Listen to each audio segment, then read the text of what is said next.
안녕하십니까. 안녕하세요. 반갑습니다. 오늘 찬양제 모습을 일어서서 인사하는 모습을 옆에서 보니까 젊었을 때 박정희님 보는 것 같아서 박정희님 오셨나? 제가 착각하진 겁니다.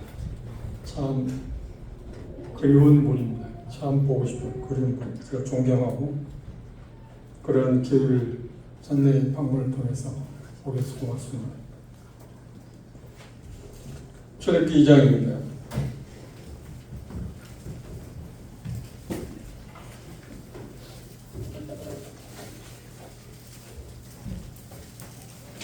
지난날에 출애굽기 1장에 번영과 실현의 시간에 우리의 주는 의미가 무엇인가를 생각했습니다. 출애굽기 2장 1절부터 10절에 있는 말씀까지 한 절씩 교독하겠습니다. 제가 먼저 출애굽기 2장 1절 읽겠습니다. 내 족속 중 한 사람이 가서 레위 여자에게 장가 들었더니 여자가 임신하여 아들을 낳으니 그가 잘생긴 것을 보고 석 달 동안 너를 숨겼으나 더 숨길 수 없이 되매 그를 위하여 갈상자를 가져다가 역청과 나무진을 칠하고 아이를 거기 담아 하숫과 갈대 사이에 두고 너희 누이가 어떻게 되는지를 알려고 멀리 있었더니 바로의 딸이 모욕하러 하수로 내려오고 시녀들은 호숫가에 거닐 때 그가 갈대 사이에 상자를 보고 시녀를 보내어 가져다가 열고 그 아이를 보니 아기가 움직이더라. 그가 그를 불쌍히 여기되 이는 이브리 사람이 아니다. 그 누이가 바로의 딸에게 이르되 내가 가서 히브리 여인 중에서 유물을 불러다가 당신을 위하여 이 아이를 전 먹이게 하리까. 바로의 딸이 그에게 이르되 가라 하매 그 소녀가 가서 그 아기의 어머니를 불렀니 바로의 딸이 그에게 이르되 이 아이를 데려다가 나를 위하여 젖을 먹이라. 내가 삭슬 조리라. 여인이 아이를 데려다가 젖을 먹이더니 그 아기가 사람의 바로의 딸에게로 데려가니 그가 그의 아들이 되느냐 그가 그 이름을 모세라 하여 이르되 이는 내가 그를 물에서 건져내었으며 하더라. 예, 감사합니다. 1장 후반부와 지금 읽은 그 본문에 보면 세 가지 주제가 있습니다. 첫째, 사단의 능력이 나옵니다. 바로를 통해서 히브리 남자아이들은 전부 다 하숫가에 던지라, 죽이라는 이야기입니다. 그 사단의 능력입니다. 그런가 하면 2장 지금 본문에 읽은 1절에서 10절의 내용을 보면 하나님의 능력과 믿음의 능력에 대해서 언급을 하고 있습니다. 이 부분을 우리가 이해하기 위해서 두 군데를 우리가 참조해 보도록 하겠습니다. 먼저 히브리 11장입니다.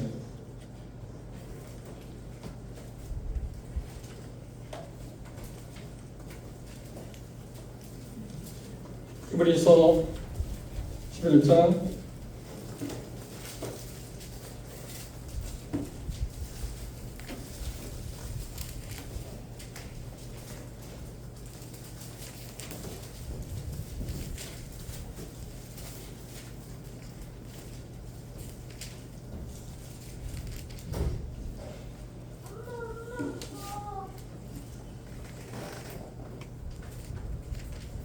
23절입니다. 믿음으로 모세가 났을 때 그 부모가 아름다운 아임을 보고 석 달 동안 숨겨 임금의 명령을 무서워 아니하였으며. 모세의 부모들의 믿음에 대해서 여기 보면 세 가지 나와 있습니다. 첫째, 그 아이가 아름다운 아임을 봤다. 두 번째, 석 달 동안 숨겼다. 임금의 명령을 무서워하지 않냐고. 그리고 여기 보면 표현하고 있는 것처럼 임금의 명령을 무서워하지 않았다. 숨겼다. 무서워하지 않았다. 그 아이에 대해서 모세에 대해서 히브리 사도행전 기자는 7장에서 이렇게 표현했습니다. 사도행전 7장을 한번 참조해 봅시다.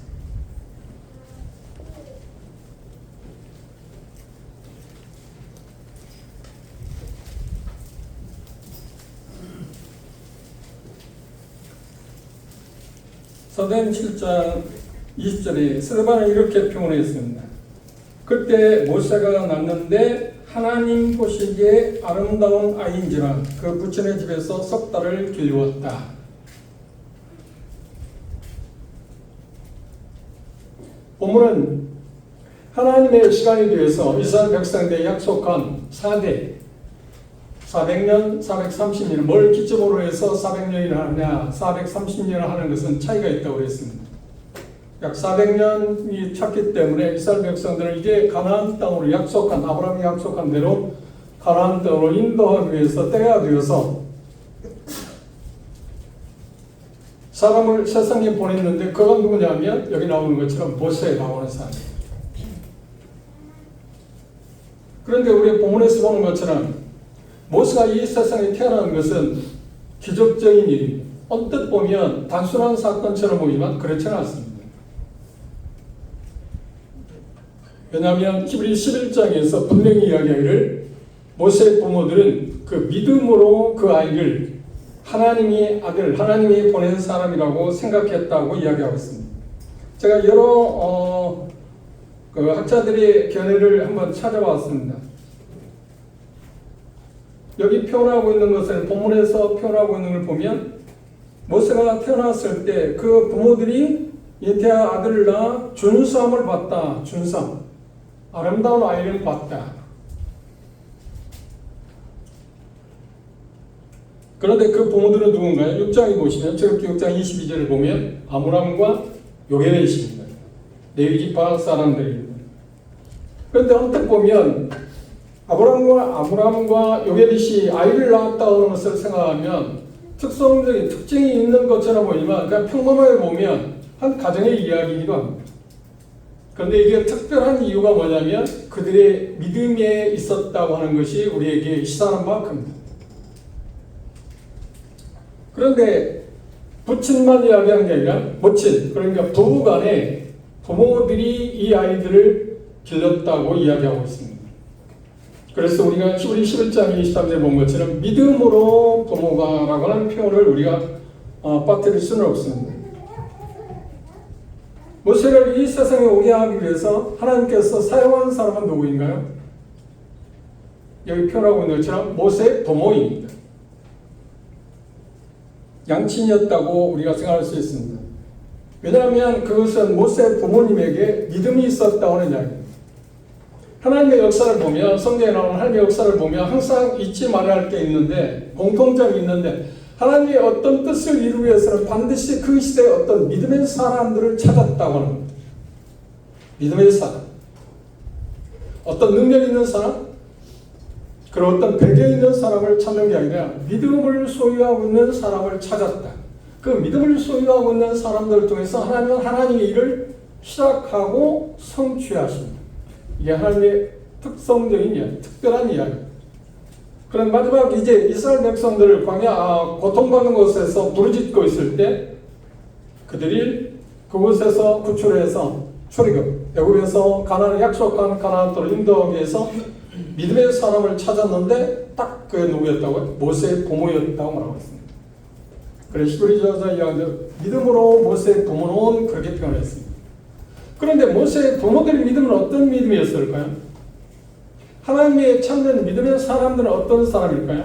이 시대, 그러니까 본문에 나오고 있는 이 시대의 믿음의 사람은 모세의 부모였는데 모세의 부모는 어떤 사람이었는가 하나 생각해 볼 수 있습니다. 이 본문에서 저는 세 가지를 생각해 봤습니다. 첫째, 모세의 부모의 믿음은 하나님께서 어떻게 사용했는가? 그리고 모세의 부모의 믿음은 구체적으로 무엇이었는가?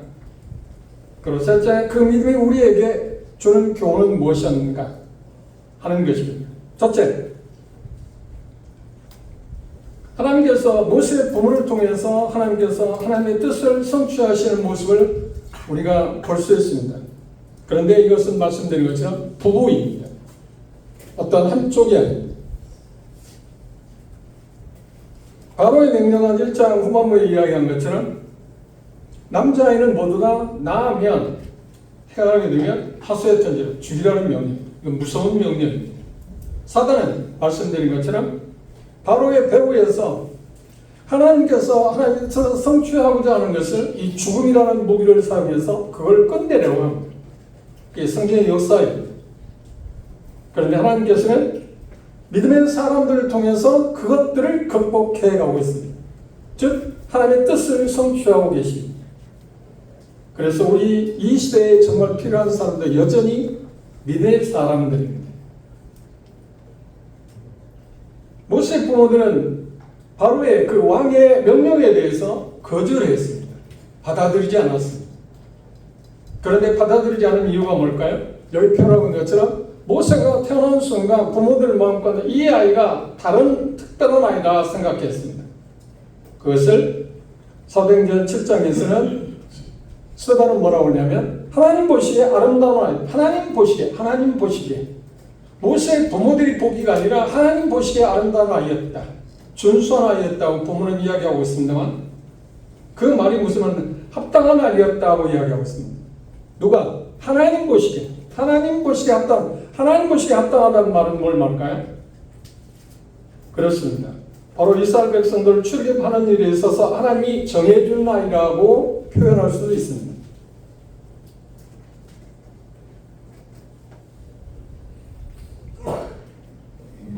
믿음은 어디에서 왔을까요? 그럼 모세 부모가 이 아이가 그 아이를 태어났을 때 모세가 태어났을 때 이제 모세는 이름 자체가 물에서 건진 아이라고 하는 그런 뜻을 갖고 있습니다. 그 이름을 누가 지었나요? 바로 공주가 지었습니다. 모세 부모들이 짓잖아. 이건 대단히 불행한 일입니다. 그 시대의 어떤 시대 상황을 우리가 이야기할 수 있습니다. 그런데 그 아이의 이름을 짓기 전에 그 아이를 태어나는 순간, 그 아이를 보는 순간에 하나님 보시기에 아름다운 아이였다고 봤습니다. 그걸 어떻게 봤을까요? 어떤 특별한 꼬리표를 달고 나왔을까? 아니면 그 아이가 태어나는 순간 어떤 것이 보였을까요? 아니, 그렇게 말할 수 있는 게 아니에요. 믿음은 그런 신비적인 요소가 물론 있긴 합니다만 그런 신비적인 요소를 갖고 말하는 것은 믿음은 아닙니다. 우리가 알고 있는 것처럼 믿음은 어디에서 오는가요? 로마서 10장 11절에 말씀하는 걸 들음에서, 뭘 듣는 데서, 하나님의 말씀을 듣는 데서 오는 것입니다.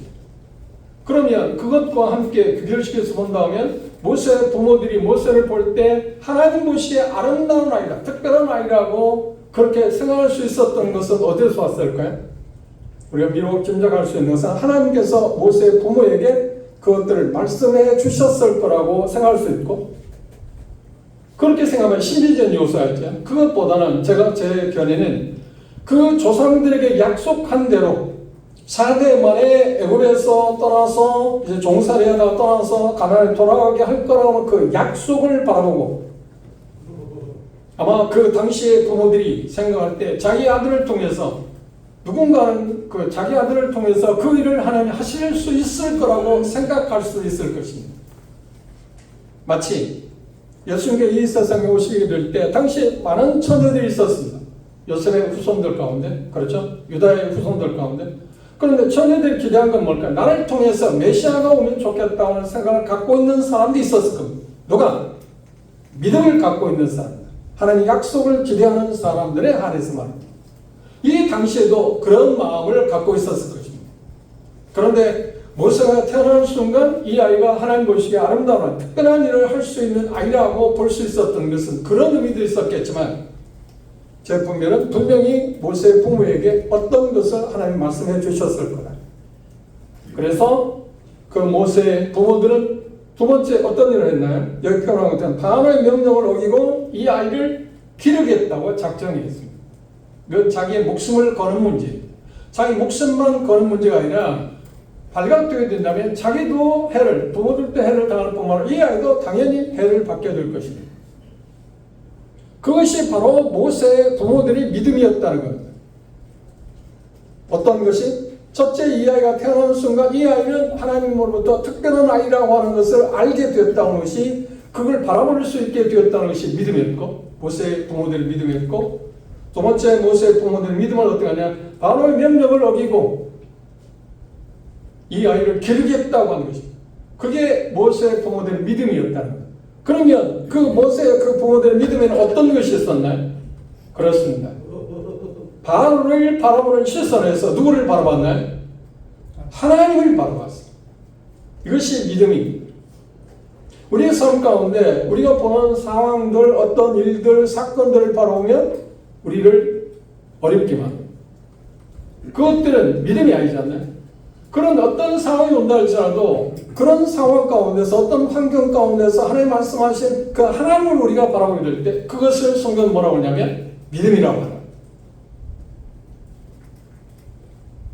세 번째, 모세 부모들의 믿음 가운데 빼놓을 수 없는 것이 뭔가? 3개월 동안 그 아이를 숨겼다. 그러니까 3개월 동안이라는 말은 뭘 의미할까요? 부모들이 할 수 있는 최선의 길이가 그거였다고 우리가 생각해 볼 수 있습니다. 바로에게 들키지 아니하고 그 아이를 보호할 수 있는 기간이 3개월이었기 때문에 3개월이었다고 바라보는 것이 마땅하다. 그렇게 생각합니다. 그럼에도 불구하고 모세 부모들의 믿음은 3개월 동안 어떤 일이 있어도 이 아이를 보호할 수 있다고 생각했다고 합니다. 그거 놀랍지 않나요? 우리가 어떻게 생각하면 그래 왜 그러냐면 그때 당시 환경이 어떤가요? 감시하고 있었잖아요. 그리고 바로의 그 당시 최고의 권력자인 명령에 따라서 지금 주시하고 있습니다.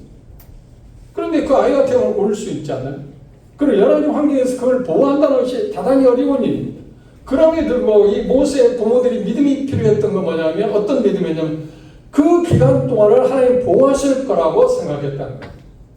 그래서 성경은 뭐라고 이야기하냐면 믿음으로 모세의 부모들은이라고 그렇게 토를 달았습니다. 그리고 세 번째, 네 번째, 모세 부모들의 믿음이 어떤 것이었나요? 갈대 상자를 준비했습니다. 우리가 어떻게 생각하면 이 아이를 보호하기 위해서 할 수 있는 일이 부모들 마음 가운데 일종의 지혜라고 생각할 수 있습니다만 그렇지는 않습니다. CS 몇 견도시 여기에는 그의 강의에서 보면 이렇게 말했습니다. 바구니를 준비한 것은 하나님이 특별한 어떤 보호조처로서 하나님 주신 자기의 도구였다. 나는 그것에 공감을 합니다. 우연히 모세 부모들이 갈대 상자를 만들어서 이 아이를 보호해야겠다고 생각해서 나온 것이 아니라 하나님이 마련한 하나님의 방법을 그들은 강구했다고 생각할 수 있습니다. 그리고 다섯 번째, 모세 부모들의 믿음은 어떤 것이었나요? 그리고 갈대 상자를 만들고 그것을 나일강에 띄울 때 그냥 띄웠나요? 아니요. 안에다가 역청, 송진가루를 칠했습니다. 물이 스며들지 않도록. 그것은 인간적으로 보면 지혜일 수 있습니다. 그런데 거기에서 어디에서 그런 힌트를 얻었을까요? 마치 성경에 나온 것을 갖다 짜 맞추기 위해서 하는 것이 아니라 전날에 노아는 방주를 만들었을 때 나무와 나무 사이에 판자와 판자 사이에 물이 스며들지 않기 위해서 뭘 칠했냐? 역청을 칠했다고 나와 있습니다. 그러니까 같은 단어입니다. 아마 그것들을 통해서 믿음은 항상 전수되고 하나님의 말씀한 것을 근거로 해서 어떤 것을 진행시켜가는 것입니다. 그러니까 믿음의 선지자들이 자기 선배들이 어떤 믿음으로 같이 살았느냐 어떤 문제가 있을 때 어떻게 해결했냐 하는 것을 다음 세대들이 발견하고 그것들을 해가는 것입니다. 그러니까 동일한 믿음의 선성이 있었다고 하는 것입니다. 그리고 다음에 그 미리암은 모세 아론의 누이입니다. 아론은 당시 모세가 태어났을 때 우리가 나이차가 3세라고 그랬으니까 이때 태어났을 때니까 3살밖에 안 됩니다. 그런데 모세의 누이 누나는 미리암이 몇 살이었을까요? 성경학자들은 13세에서 아마 15세였을 거다. 그래서 엄마는 부모들은 갈대 상자에 모세를 싣고 나일강에 띄우면서 뭐라고 하냐? 네가 따라가서 주시해봐라. 이게 언뜻 보면 인간적인 방법에서 보면 지혜롭게 그 어떻게 태어나가 추위를 보기 위해서 한 것처럼 보이지만 그건 부모들이 실상은 믿음으로 그렇게 했다는 그것도 이렇게 믿음이었다. 그 말은 뭔가요? 우리가 믿음을 갖고 그렇게 행동했을 때 준비했을 때 하나님이 그 일에 대해서 어떻게 하는 걸 보자. 그 믿음의 어떤 반응에 대한 부모들의 믿음이었다. 그것도 역시 부모들의 믿음이었다. 우리가 어떻게 생각하면 그 부모들의 믿음이 아닌 것처럼 보입니다만 이렇게 모세의 부모들은 5가지 우리가 본 것처럼 이런 믿음을 갖고 했습니다. 그런데 그렇게 했을 때 하나님께서 그 부모들이 믿음을 갖고 행동했을 때 믿음을 갖고 하나님의 뜻을 성취하기 위해서 나아갔을 때 하나님은 어떻게 응답하셨나요? 그렇죠. 두 번째 우리가 본 것처럼 전체적인 면에서 본 것처럼 하나님의 역사는 하나님 어떻게 일을 하시는가요? 갈상자를 이제 나일강에 흘러가고 있습니다. 누가 그 부모들이 갖고 있는 믿음이 하나님 믿음에 따라서 하나님께 어떻게 보상할 것인가 하는 것을 지켜보고 있는 미리암이 지켜보고 있습니다. 그런데 마침 누가 모욕하러 왔다고요? 바로 이 공주가 모욕하는. 그러니까 우리가 생각할 때 이게 우연이라고 생각할 수 있습니다. 그런데 우리가 알고 있는 것처럼 우리의 삶은 우연은 없어요.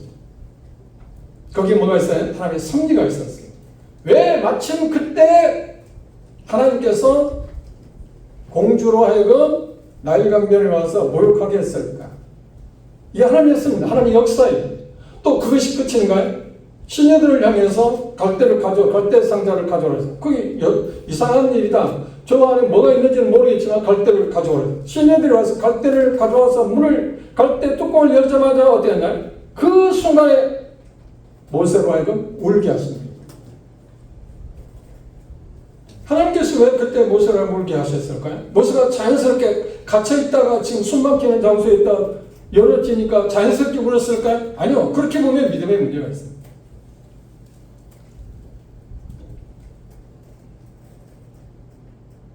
그 아이가 우는 순간 그 아이가 바로 공주는 그 민족이 누구라고 알았습니다. 히브리인이라고 알았습니다.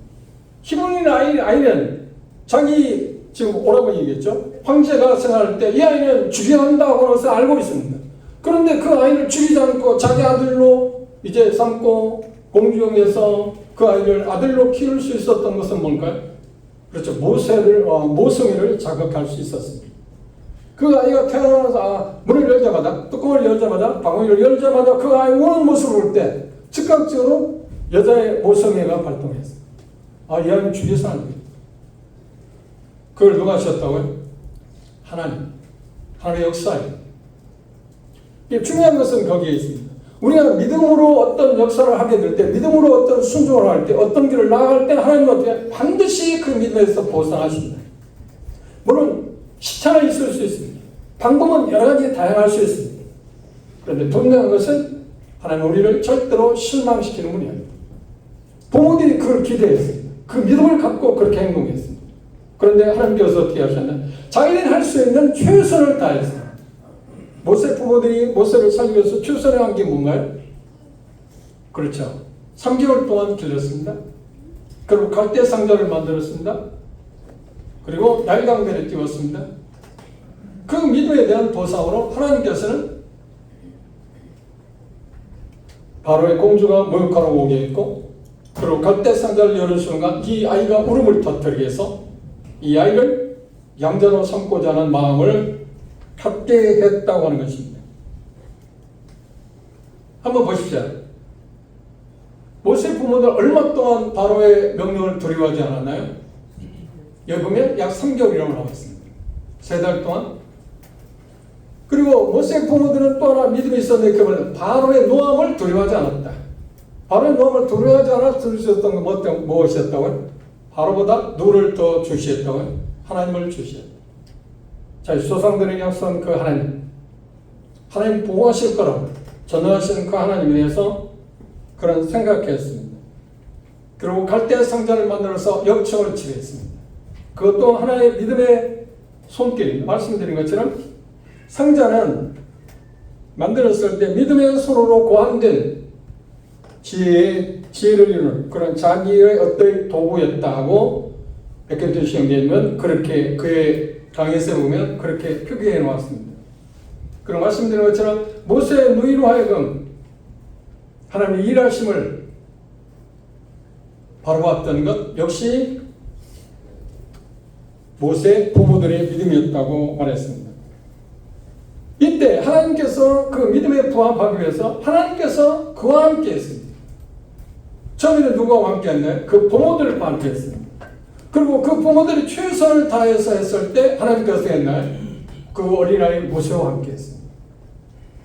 그래서 전혀 상상할 수 없는 하수에 던져져서 죽을 수밖에 없는 그 아이로 하여금 공중에서 그 바로의 공주라고 하는 그 딸의 누이 동생에 의해서 보호를 받을 수 있도록 하나님이 섭리 가운데서 역사하셨습니다. 이 지점에서 우리가 생각해야 할 게 있습니다.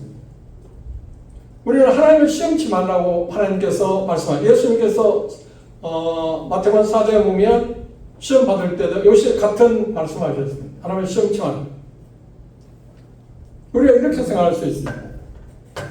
모세가 하나님 보시기에 합당한 아이, 그리고 구출할 수 있는 이스라엘 백성들을 구원해서 가나안으로 인도할 수 있는 아이였다고 하면, 강변에, 그러니까 모세 부모들 말고 모세 부모들 믿음 없이 그냥 강변에 버리지든 어떻든 했다고 할지라도 하나님은 전능하신 분이니까 그 방법을 통해서, 어떤 방법을 통해서 그거 할 수 있었지 않나요?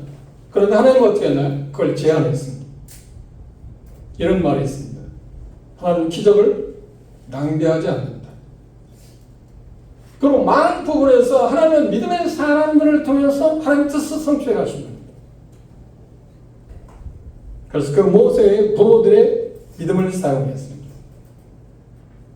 그리고 모세 부모들은 우리가 조심스럽게 한게 생각할 것은, 믿음이 있다고 하면 아무런 준비도 하지 않아도 된다. 그것이 믿음이라. 그러니까 어떤 것을 철두철미하게 준비하는 것은 믿음이 부족한 것이라고 생각할 수 있습니다. 아니요. 그것 역시 믿음입니다. 사도행전 27장 한번 참조해 볼까요?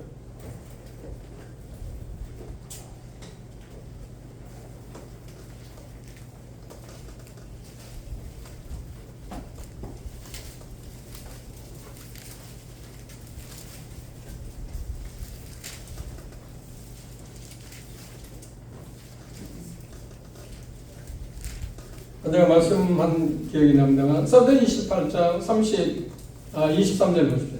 나의 속한 바 곧 나의 섬기는 하나님의 사자가 어제 밤에 내 곁에 서서 말하되, 바울아 두려워 말라. 네가 가이사 앞에 서야겠고 또 하나님께서 너와 함께 행선한 자를 다 내게 주셨다 하였으니, 그러므로 여러분이 안심하라. 나는 내게 말씀하신 그대로 드리라고 하나님을 믿노라. 바울 사도는 이 풍랑 가운데서 하나님 약속한 대로 자기가 타고 있는 276명이 완전히 생명에 아무런 문제가 없을 거라고 하나님 확언했습니다. 그걸 믿는다고 말했습니다. 그런데 대단히 재미있는 것은 30절을 보십시오. 사공들이 도망가고자 하여 이물에서 닻을 주려는 채하고 거루를 바다에 내려놓고는 바울이 백부장과 군사들에게 이르되, 이 사람들이 배에 있지 아니하면 너희가 구원을 주라. 이 사람 말하자. 그들이 없이도 하나님은 얼마나 구원할 수 있잖아요. 270명을 보호하시다 말씀하셨잖아요. 그런데 사울은 어떻게 생각하냐? 바울은 어떻게 생각하냐? 그들이 도움이 필요하다. 인간의 준비. 그래서 성경에서 하나님의 주권과 인간의 책임이라고 하는 것은 같이 가는 것이죠. 그 어느 것도 소홀히 할 수 있는 것은 아닙니다. 종종 이런 말을 들은 일이 있습니다.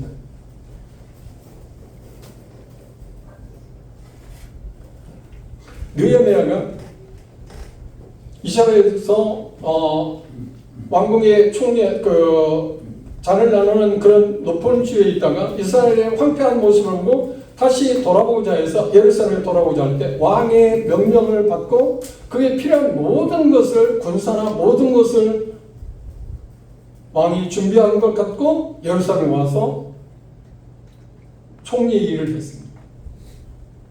그 느헤미야 믿음하고, 그래 느헤미야는 그 모든 왕의 필요한 그 모든 것을 얻어가지고 와서 예루살렘에 와서 성문을 봉헌하는 일을 했습니다. 그렇죠? 그럼 에스라는 어땠나요? 에스라도 성경에서 자세히 보시면 직분이 어떤 직분이 있는 모르지만 대단히 높은 지위에 있었고 왕에게 어떤 것을 구해도 얻을 수 있는 사람이었어요. 그런데 에스라는 어땠나요? 그걸 다 요구하지 않는다. 그럼 어떤 보기에 누구의 믿음이 더 큰 것처럼 보는가요? 믿음의 크기를 재을 수 있는 게 아닙니다. 왜냐하면 느헤미야는 총리로서 지금 예루살렘을 간 거고, 그렇죠? 총리의 권한이 있습니다. 그게 당연히 느부갓네살 왕은 그에게 필요한 것들을 공급해야 돼요. 그걸 요구하는 데 문제가 되는 것은 아닙니다. 그걸 요구하였다고 해서 믿음에 연약한 사람이고, 그걸 요구하지 않으면 에스라가 더 믿음이 강한 사람이다? 그렇지는 않습니다. 그렇게 생각하면 오해입니다. 왜냐하면 여기 본문에서 나온 것처럼 모세의 부모들이 여러 가지 준비를 철두철미하게 준비하는 것이 믿음이 없어서가 아니라 자기들이 할 수 있는 최선을 다하고, 믿음은 우리가 할 수 있는 최선을 다하고 그 다음 하나님께 맡기는 것입니다. 그건 역시 믿음이라고 하는 것입니다. 이것을 잘못 이해하게 되면 마치 믿음은 아무것도 준비하지 않냐고 하나님이 전능하신 분이 모든 걸 할 수 있다고 생각하고 우리가 할 수 있는 건 아무것도 하지 않고 있는 것이 믿음이라고 생각하시면 안 돼요. 그런데 많은 분들이 그 믿음에 대해서 착각하는 게 있습니다. 그건 믿음일 수 있는 게 아니에요. 믿음은 대단히 이성적인 것입니다. 믿음은 대단히 실리적인 것입니다. 우리가 할 수 있는 그 모든 것을 하고 그 다음에 그것도 믿음이라고 하는 사실입니다. 그건 믿음이 부족해서가 아니라 그렇죠? 이런 것들이 우리가 이 본문에서 배울 수 있는 것이라고 생각할 수 있습니다. 그런데 그들의 믿음에 대해서 여기 표현한 것처럼 하나님은 어떻게 하셨나요? 응답하셨습니다. 그리고 보호하시고 그리고 가장 중요한 것이 뭔가 결론적인 부분이면 결국 바로의 공주의 아들이 되게 했습니다. 사단의 역사는 죽음이라는 걸 통해서 하나님의 뜻을 막으려고 노력했지만 하나님께서 어떻게 했나요? 그걸 막아냈습니다. 누구를 통해서? 그렇죠. 모세의 부모들이 믿음을 갖고 있는 믿음의 사람들을 통해서 그걸 막아냈습니다. 하나님 참 놀라우신 분이에요. 그 믿음의 사람들 아니고도 그 믿음이 아니고 있어도 그 일을 하나님 얼마든지 하실 수 있는 분입니다. 근데 성경 역사로 항상 믿음을 갖고 있는 사람들 믿음을 통해서 그 일을 성취하고 계시다. 그래서 우리에게 정말 필요한 건가요? 우리에게 주는 교훈은 뭔가요? 믿음이 얼마나 소중한 건가요? 하나님의 뜻을 성취하기 위해서 믿음을 갖고 있는 사람들을 사용하신다. 오늘날도 지금 하나님의 뜻을 성취하기 위해서 우리는 어떤 믿음이 필요한가요? 그때마다 우리 요구하는 믿음이 있을 때 그 믿음을 갖고 있는 사람들을 통해서 하나님의 일을 성취하십니다. 한번 생각해 보십시오. 스리랑카에 가서 지금 복음을 전하는 경우가 있습니다. 근데 저는 그 선교사들을 볼 때 나는 그 믿음이 없어. 그 믿음을 나는 갖고 있지 않습니다. 그래서 저게 그 믿음을 갖고 있지 않기 때문에 그 일을 하지 않습니다. 그리고 그 일을 하려고도 생각지 않습니다. 그러면 그 믿음은 뭔가 문제가 있는 믿음인가요? 아니요. 그 어떤 일들에 대해서 하나님께서는 각자 어떤 사람들에 대해서 그 믿음을 부여하고 그 믿음을 통해서 그 일을 해가고 계시다고 합니다. 그러니까 각자 우리가 할 일들이 달아 있는 거죠. 그런데 중요한 것은 공통 분모는 믿음을 갖고 있어요.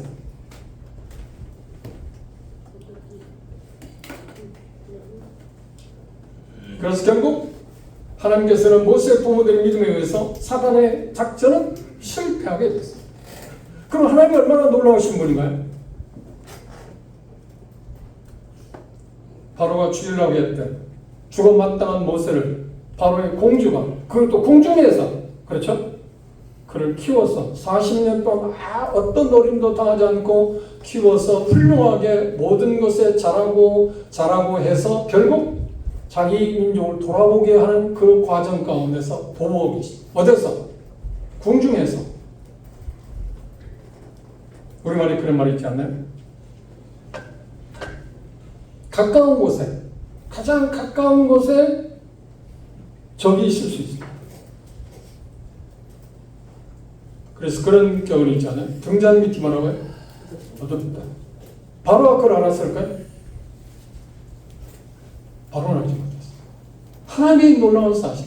그래서 히브리 저자는 11절 말에 하나님의 지혜와 지식에 부요하며 하고 감탄해 가지 않았어요. 이 하나님이 저와 우리의 아버지십니다. 그런데 그렇게 하나님께 역사하기 위해서 사단의 그 작전을 막기 위해서 능력을 막기 위해서 하나님이 누구를 사용했다고요? 그렇습니다. 믿음의 사람 모세의 부모들. 오늘 하나님이 우리에게 요구하는 것은 바로 믿음을 갖고 있는 우리들입니다.